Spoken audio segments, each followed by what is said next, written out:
Wake up. You wake up, but something is wrong. The darkness in your room isn't the familiar, comforting darkness of night. It's a heavy, watchful black pen. A sound begins to bleed through the silence. A slow, warped lullaby sung by a voice impossibly deep. A sound that makes the hairs on your arms stand on end.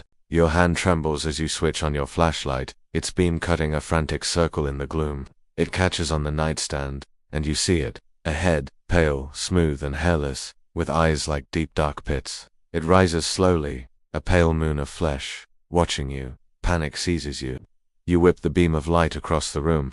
There's another one, peeking from the foot of the bed. Another by the dresser. Your heart hammers against your ribs as you point the light towards the closet door, which hangs slightly ajar. Not one but a cluster of them are wedged in the crack. A bouquet of bald heads and empty eyes, all fixed on you. The lullaby drones on, a funeral dirge for your sanity. You're surrounded, trapped. You risk one last desperate glance to your side. It's a mistake. It's no longer passive. It's no longer watching. The face that lunges at you is a rictus of a smile, teeth too big, too bright. The empty sockets now blaze with a blinding, hateful light. The lullaby is ripped apart by a digital scream that tears through the air, and it's the last thing you will ever see. You awake, gasping, drenched in a cold sweat, the digital scream still ringing in your ears. It was just a dream, a nightmare, you tell yourself, forcing your pounding heart to slow. You need to get out of bed. You need to get a grip.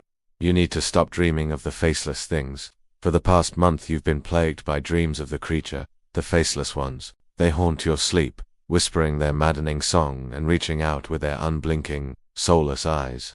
You always wake before the end of the dream, before you can see the final face, hear the final scream. But it doesn't matter. Their presence lingers, a miasma of dread that clings to you long after you awake. You haven't told anyone about the dreams. How could you explain the feeling of helplessness, the knowledge that no matter how fast you run, they will find you? That even in your waking hours, their soulless eyes follow you, that their mouths are already filled with your screams.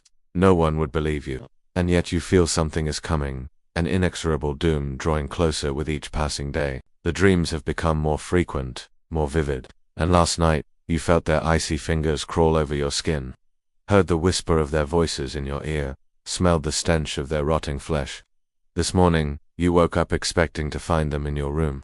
So when you saw only the comforting mess of your bedding, you felt relief flood through you. For a moment, you almost believed you were safe, almost dared to hope that maybe it was all going to be okay, almost because what you didn't see, what you failed to notice amidst the jumble of blankets, was the single, tiny pinprick of a black eye staring back at you from beneath the bed. A black eye that glinted with malevolent glee, a black eye that promised pain, a black eye that heralded the return of the faceless ones.